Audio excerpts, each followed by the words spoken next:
11th admission 2026-27 तर cap round 3 ची आज लास्ट डेट आहे आणि कॅप राऊंड 3 चे अलॉटमेंट म्हणजे विद्यार्थ्यांना कॉलेज कधी मिळणार या संदर्भात भरपूर असे विद्यार्थी आहे की जे कमेंट्स करत आहेत, कारण की भरपूर विद्यार्थ्यांचे नंबर लास्ट जे 2 राऊंड झालेले आहेत त्या राऊंडमध्ये लागलेला नाही आहे। त्यामुळे हा जो राऊंड आहे हा राऊंड आहे 3 आणि रेग्युलरमध्ये हा राऊंड शेवटचा आहे, यानंतर असणार आहे स्पेशल राऊंड।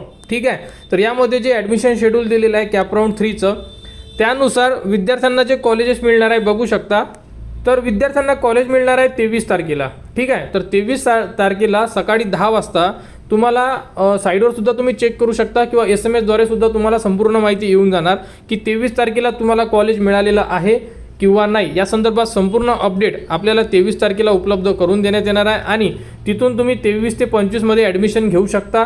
जर तुम्हाला आवडीचं कॉलेज असेल किंवा तुमचा नंबर जे तुम्ही कॉलेजेस टाकले त्या कॉलेजला लागलेला असेल तर तुम्ही प्रवेश घेऊ शकता, आणि नाही तर तुम्हाला पुढील राऊंड असणार आहे तो म्हणजे राऊंड क्रमांक 4 आणि तो असणार आहे तुमचा स्पेशल राऊंड। ठीक आहे, यामध्ये संपूर्ण जागा ओपनमधून घेण्यात येणार आहे। यामध्ये तुम्हाला कोणत्याही कास्टचं रिझर्वेशन मिळणार नाही आहे, सिक्वेन्स देणार आहे त्या सिक्वेन्सनुसार सुद्धा तुम्हाला कॉलेज मिळणार नाही आहे। त्यामुळे हा जो राऊंड आहे हा अतिशय महत्त्वाचा राऊंड आहे, राऊंड क्रमांक 3, कारण की रेग्युलरमध्ये हा शेवटचा राऊंड आहे। ठीक आहे, तर ज्यांची फॉर्म भरायचे बाकी असेल त्यांनी लवकरात लवकर आपले फॉर्म भरून घ्या, आजची शेवटची तारीख आहे। ठीक आहे, आणि अलॉटमेंटमध्ये भरपूर विद्यार्थ्यांच्या कमेंट्स आलेल्या होत्या की सर इथे रेग्युलर राऊंड 3चा ऑप्शन आलेला आहे, अप्लिकेशन नंबर टाकल्यानंतर आणि सर्च केल्यानंतर नॉट अलॉटेड अशा प्रकारे तुम्हाला ऑप्शन येत आहे। तर बरोबर आहे, अजूनपर्यंत अलॉटमेंट लागलेलं नाही आहे। ऑप्शन जरी उपलब्ध करून दिलेलं असेल परंतु अलॉटमेंट लागलेलं नाही आहे, कारण की अजूनही फॉर्म भरणे सुरू आहे। आज सायंकाळपर्यंत तुम्ही फॉर्म भरू शकता, तर 5 वाजताच्या आत तुम्ही तुमचे फॉर्म कंप्लीट करा, जेणेकरून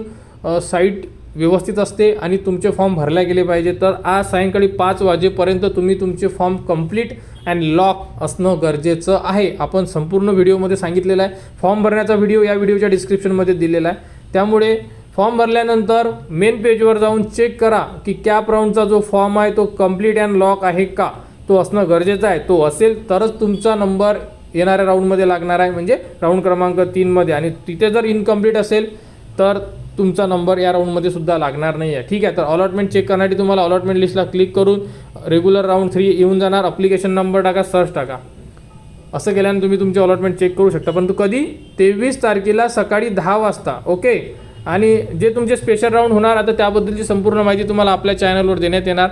आणि मुलींसाठी सुद्धा यामध्ये आनंदाची बातमी आहे, जो 4था राऊंड होणार त्यानंतर एक राऊंड होणार आहे तो म्हणजे स्पेशल मुलींसाठी। तर त्या राऊंडमध्ये संपूर्ण मुली सिलेक्ट करण्यात येणार आहे, त्यामध्ये मुले एलिजिबल नसणार। ठीक आहे, अशाबद्दल ही अपडेट होती। तर 23 तारखेला सकाळी 10 वाजता आपल्याला कॉलेजेस मिळणार आहे, त्यानंतर तुम्ही 23, 24, 25 3 दिवसामध्ये प्रवेश घेऊ शकता। आणि कोणाला कुठेही अडचण असेल तुम्ही कमेंट्स करा, आजची लास्ट डेट आहे, फॉर्म भरून सबमिट करा। 11th ॲडमिशन 2026-27 बद्दल जीही पुढील अपडेट येईल ती तुम्हाला आपल्या चॅनलवर देण्यात येणार। त्यासाठी आपल्या चॅनलच्या कनेक्टमध्ये राहा, चॅनलला सबस्क्राईब करा व हा व्हिडिओ इतरांपर्यंत शेअर करा।